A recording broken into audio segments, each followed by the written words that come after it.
So Jim Robbins, leader, Swindon Borough Council, thank you so much for coming in to see us today. An exciting time because we're looking at how we're going to be planning for the future of our town. Now, a 3-year plan has been prepared for Swindon under the mission heading of building a fairer, better and greener town. It all sounds very positive but quite generic. So we're going to look at what that actually means to Swindon. So first of all, the consultation itself.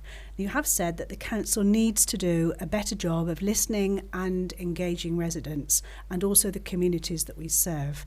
So public meetings and consultations have been held. How much did those responses actually go towards shaping the plan? They went a huge way towards changing the plan. So we, when we came into office, there was a peer review that had been carried out by the Local Government Association on Swindon. And one of the criticisms they had of the council was that we weren't great at engaging with residents and listening to their views. And we were really, really keen to make sure that we changed that for this exercise of setting our strategic plan.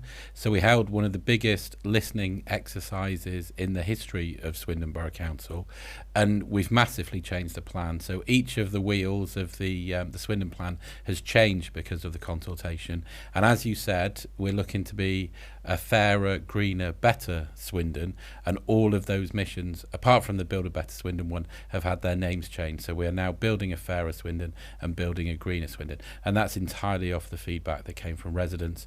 There's also a bigger focus in our building a fairer Swindon on mental health and well-being as part of the plan, and that's directly as a result of the feedback that we got from residents. Were there any particular surprises that came out of that consultation? Not surprises. I think we'd come up with the concept based on the thousands of doorstep conversations we've had with voters over the years in Swindon. So a lot of the themes that were there were ones that we'd heard before, but it was really interesting getting into the detail of some of those areas, listening to what people really want to see us do in terms of building a greener Swindon. How does that work in terms of things like them getting around the town? How is it going to impact transport? How is it going to impact housing and things like that? So there was lots of really interesting detail that came out of it as well. Okay. Now, a key paragraph in the plan is the challenge facing us is to identify and make more budget reductions in the next couple of years, at the same time as working to create a council that's able to work better with partners to deliver our 10-year missions for Swindon. With funding reduced, government funding reduced, adult and social care needs to be continually increased, and with it the increased percentage of the council budget is being taken up. How has the plan been shaped to deliver with such limited funds and the need to reduce spending further? So it's about transforming the way that we work, and obviously since those sentences were written we've had a change of government, but I don't think anyone is expecting the new Labour government to be able to deliver massive increases in the amount of money that we've got. We've heard some really encouraging words from them so far around devolution and around changing the way that local government is funded. So hopefully there is some positivity there, but I do think the challenges that we've got are going to remain. There is an increase in demand for children's services, for adult services. We've got a statutory obligation to deliver those services based on demand rather than based on the budgets that we have. And every year the amount of money that we have left for other services is falling. So the only way that we can do better is to work in a different way. And I think that the way that we've identified is working much more closely with our partners. There are a range of organisations, whether it's the parish councils, whether it's the NHS, whether it's schools, whether it's some of the local businesses, who all spend money in Swindon. And the best way for us to get the most value out of that money is to work together where we've got shared goals to make sure that we're spending that money as carefully as possible. They in turn probably need support themselves, money and other ways of helping them be sustainable. So there are different ways that you can actually give back to them so they can actually then work with you. Definitely. So we're looking at the way that we commission our services.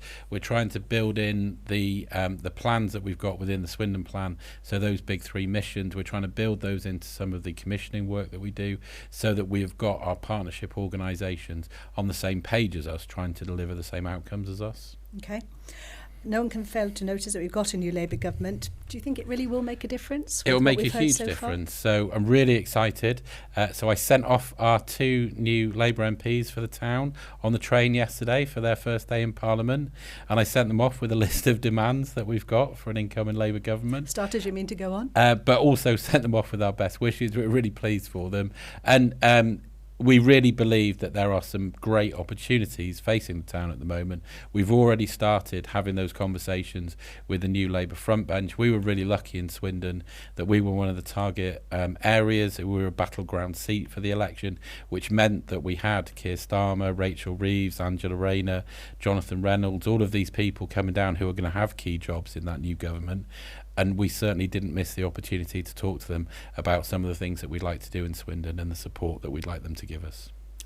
A lot of things obviously have been carried out and positive things to make our town a positive place to be. But there has been a criticism over years that a lot of the decisions have been quite piecemeal. So we're looking at things very individual, not a lot of joined up thinking. So different parts of the town, different positive attitudes, but a lot of short-term planning as well. This is an initial 3-year plan. That's going to feed into a longer, more sustainable plan, hopefully. So what actions will come out of the 3-year plan to lead into the longer 10-year plan? So that's why we came up with the 10-year missions. So these were based on those conversations that we've had with residents about the long-term change that they want to see in the town. And we really believe that the best way to do this is to have that long-term mission. We've tried really hard to bring all politicians in the town along with us on this journey. We know that the Labour Party might not be in power forever, but we are trying to get buy-in on these long-term missions because we think that is the best way of us keeping that real focus on the big issues that are facing the town. And then the idea with the 3-year plan that we're putting together, that is the shorter term concrete actions that we can take. It's really exciting that the first year actions for this are all funded. We know that we can afford them. We know that we can deliver them. There's been a huge amount of work behind the scenes at the council to make sure that there are people in place ready to deliver these outcomes so that we can get going. And some of the steps that we're taking at the moment hopefully are going to be the foundation stages that allow us to really build on this work over time. So it's really important that this is, there always has to be a bit of a short-term focus based on the way that local government is funded and the amount of money that we are certain that we have, and that is a 1-year funding settlement that we get at the moment. But the idea is to build this into a much longer programme so that we can have that big impact on the town and address some of the key issues that are facing us. Well, as we started off by saying, there are 3 key headings which you've been promoting, and one of those, the first, is a fairer Swindon. What does that actually mean to the town? There's a pledge to work collaboratively with communities, which you've mentioned, also alongside parishes, which have been taking on more and more responsibility since they were launched. But there's health and education, so quite a few areas to cover. So how will that actually work? Tell us about the Let's Talk Swindon initiative. So we started the Let's Talk Swindon initiative when we were having the conversations around exactly what this plan would look like. So that was the start of that process of talking to people, listening to what residents have got to say, making sure that we take their views into account when we're trying to shape this. But a fairer Swindon is all about us trying to make sure that everyone in the town can reach their potential. We're desperate to make sure that the education offer in the town is as good as possible. It's really exciting that we've got the higher education investment in the new University of Bath and University of Oxford collaboration in the town. We're desperate to see more of that come along. We want to make sure that there are great opportunities for Swindonians at all levels of their education, including throughout their adult life. We want to make sure that we've got the best possible access to healthcare so that we can make sure that people are as fit as possible so that they can go out and make the most of their life. So a lot of the Build a Fairer Swindon is going to involve work with partners. There's things in there that are to do with the integrated care boards that run a lot of the NHS nowadays. But there are some real issues in Swindon that we need to address. Mental health, as I mentioned before, is one that's been consistently raised by residents as an area they really want us to focus on. We know that access to mental health provision for young people isn't good enough in the area, and we are working really closely with the integrated care boards to address that. One of the other outliers for Swindon that's really concerning is the state of young people's teeth in the area. We know that it's really difficult to get an NHS dentist in Swindon like it is in many places, but the state of children's teeth in Swindon is an outlier for the southwest, and the southwest is an outlier for the country. So there is real work we need to do there. Not all of that work is directly stuff that the council can influence ourselves, because we are not the people who provide dental services, but we need to be the people facilitating that change, getting out there and making sure that we are fighting for the right share of support and investment coming into Swindon to make a difference in those areas. It's working there with those agencies who can deliver the services, but there's also reaching the families and the individuals, because we have to take responsibility for ourselves as well. So it's making sure people understand, it's not all down to the council, it's not all down to the government, but also individually we need to understand what we need to do to help improve our own lives. That's right, and our public health team will be out there trying to give those messages to people, supporting people to make sure that they're making the best decisions for them and their family. Okay. Second heading, a better Swindon. Forever in the news, the town centre, the Oasis, the mechanics, the Locarno, the promises of a larger theatre. Swindon's good for getting to other places, but actually what's going to bring people to Swindon itself? So how would the plan help make Swindon feel better appreciated and perhaps more of a destination venue as well? So it is one of the key issues that comes up on the doorstep when we're talking to voters. They know that there's been a lot of house building in the town, but they aren't seeing the same investment in the facilities around the town, in the town centre itself, and certainly in some of our heritage buildings that they want to see to make it a town that they can be really proud of. And we are desperate to get in there and make a real difference in this area.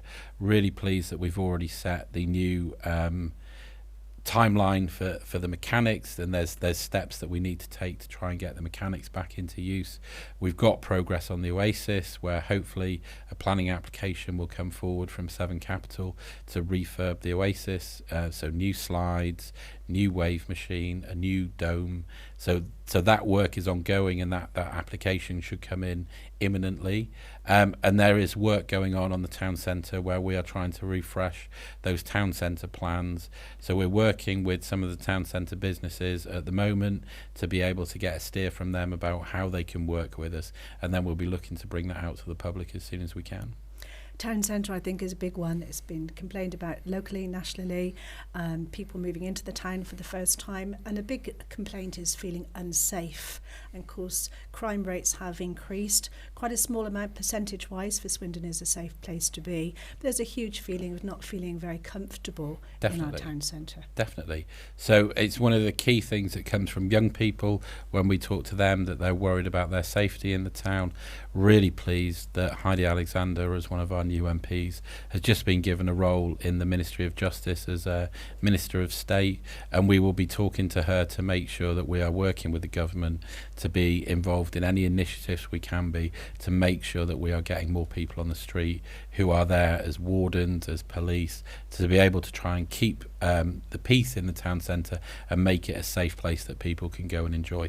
There's clearly work we need to do to regenerate the town centre as well, to make it a nicer place to be, but we also need to get that balance right so it feels like a safe place. There's things we can do with designing out crime, to making sure that where we do regeneration work, we're making it into a safer place that people can enjoy.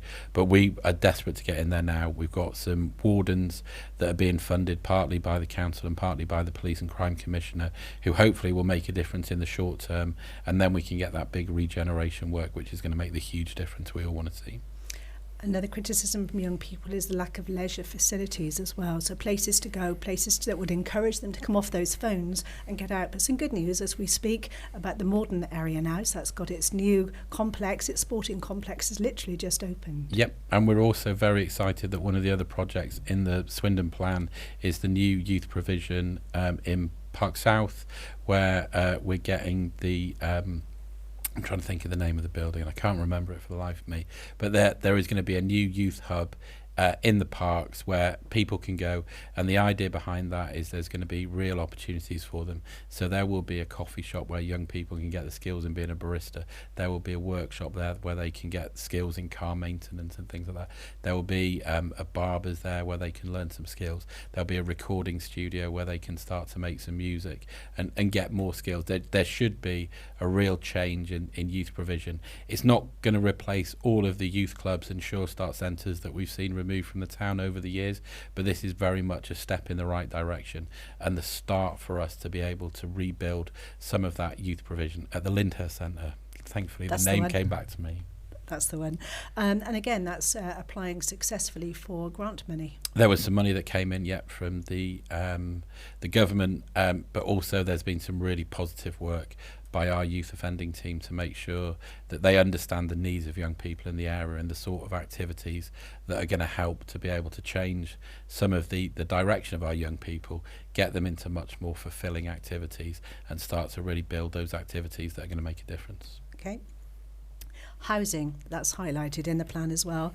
There is a lot of building going on at the moment. I believe there's outline planning permission already given to about 15,000 houses to be built for the Swindon area. And just this week, the new government's announced they're looking at 15 million houses being built across the country. That's a huge building plan, isn't it?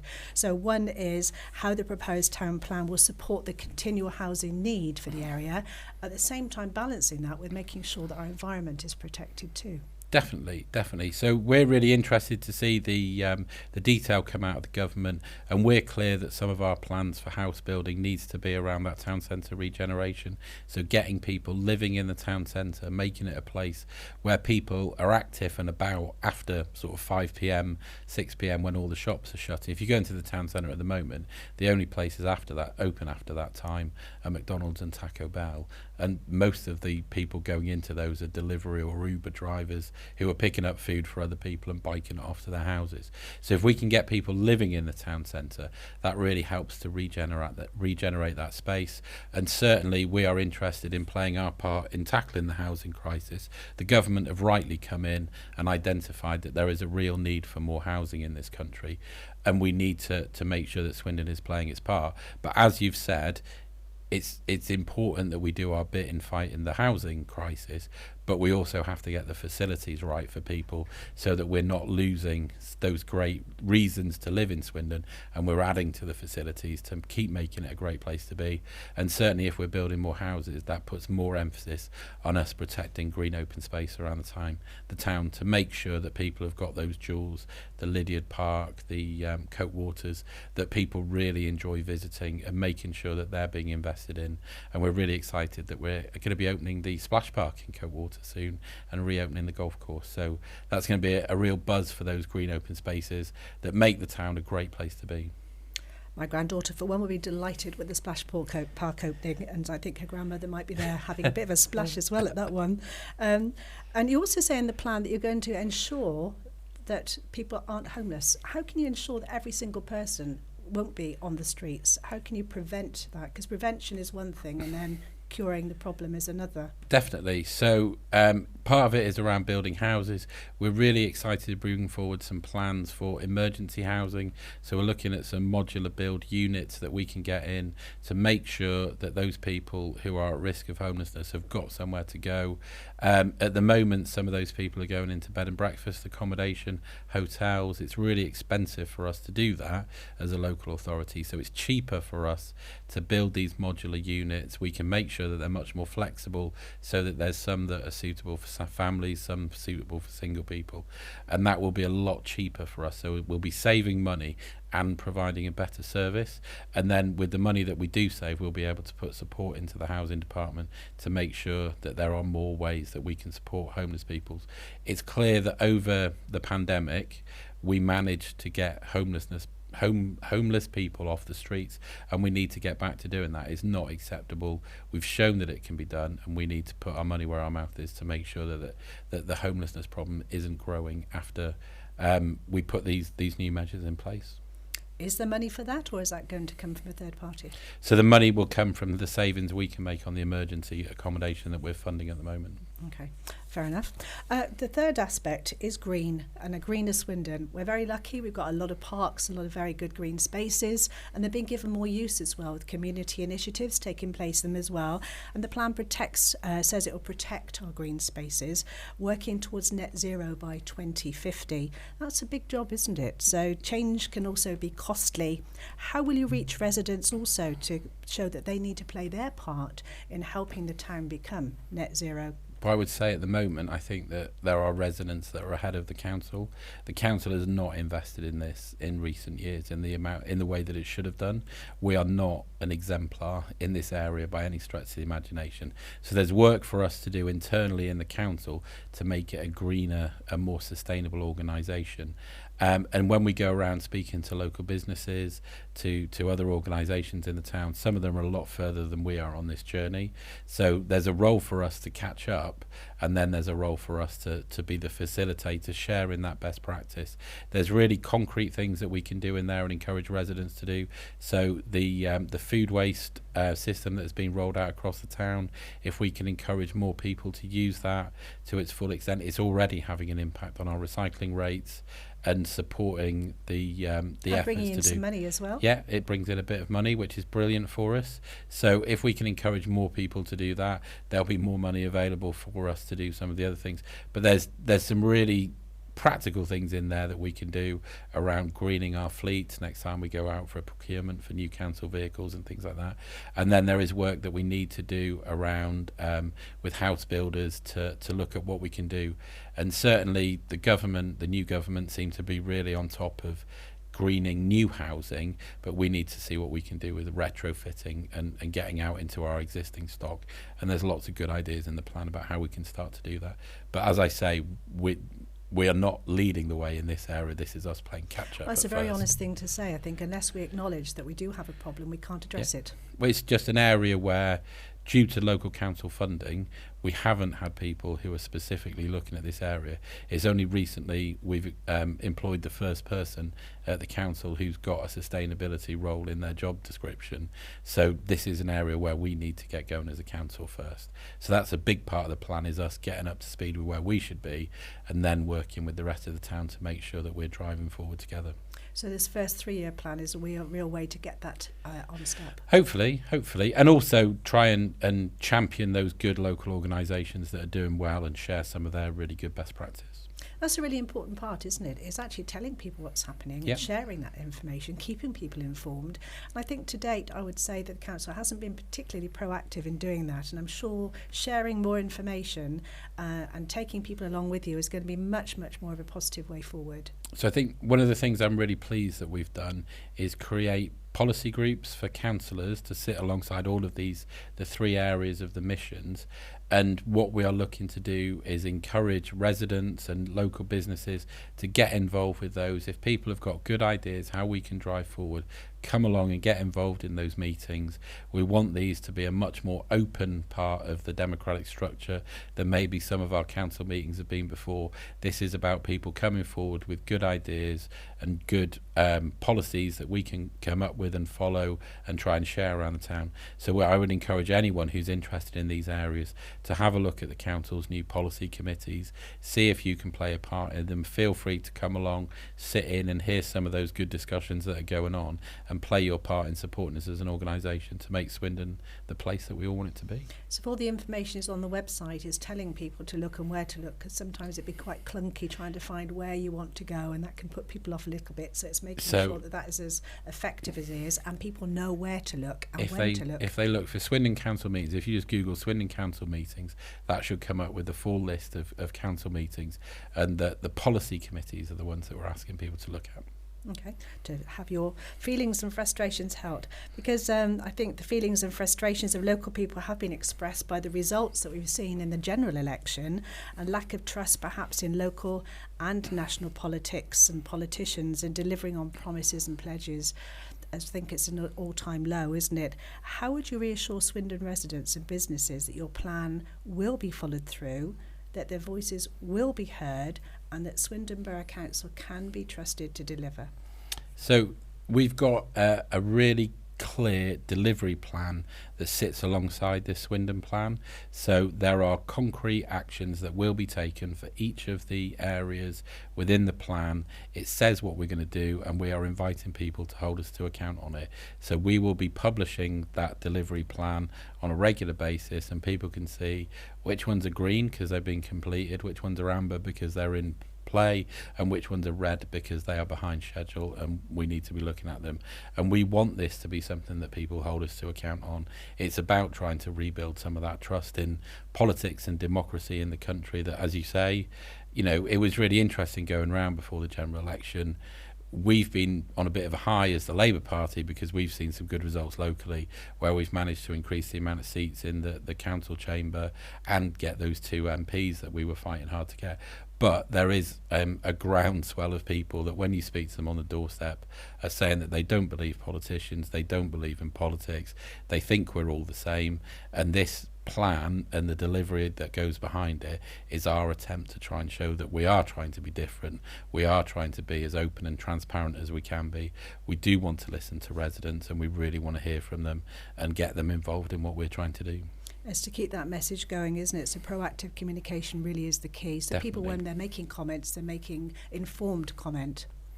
Exactly. And we want people to know what we're trying to do, to buy into the plan that we've got, to see the missions as a sensible way forward and to help us to deliver them.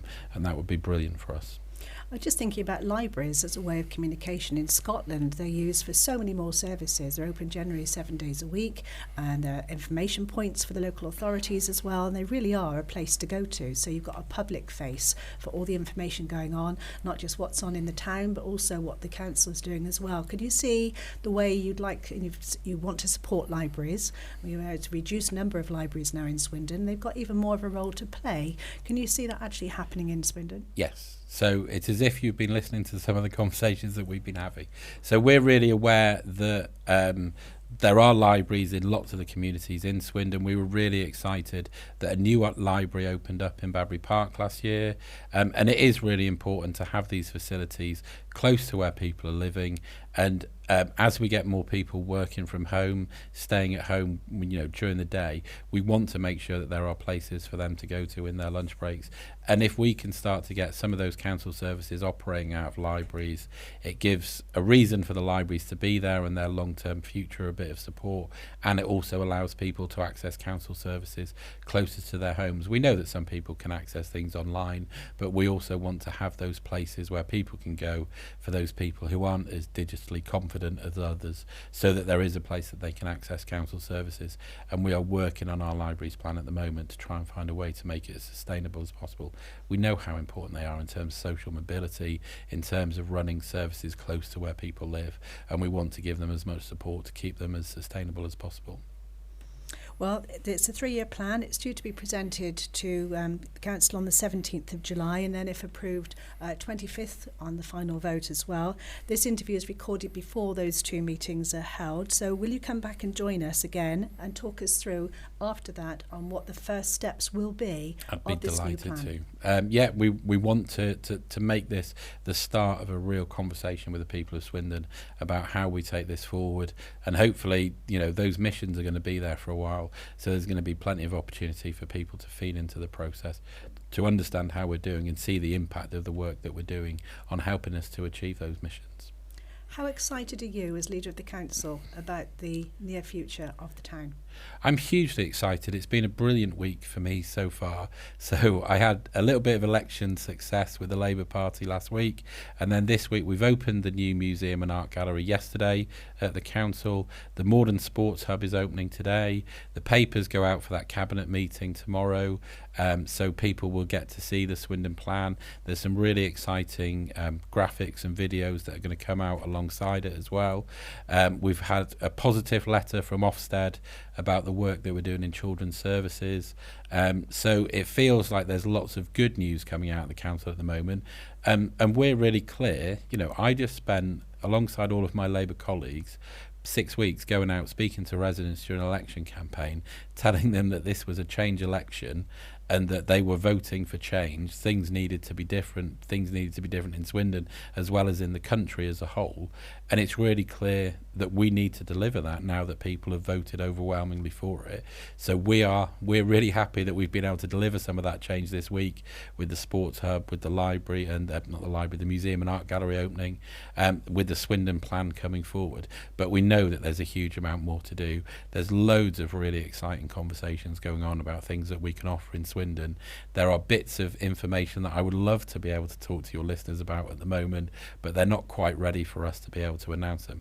But I think that over the rest of this year, you'll see some really positive news coming out about Swindon, and I can't wait to share it with residents.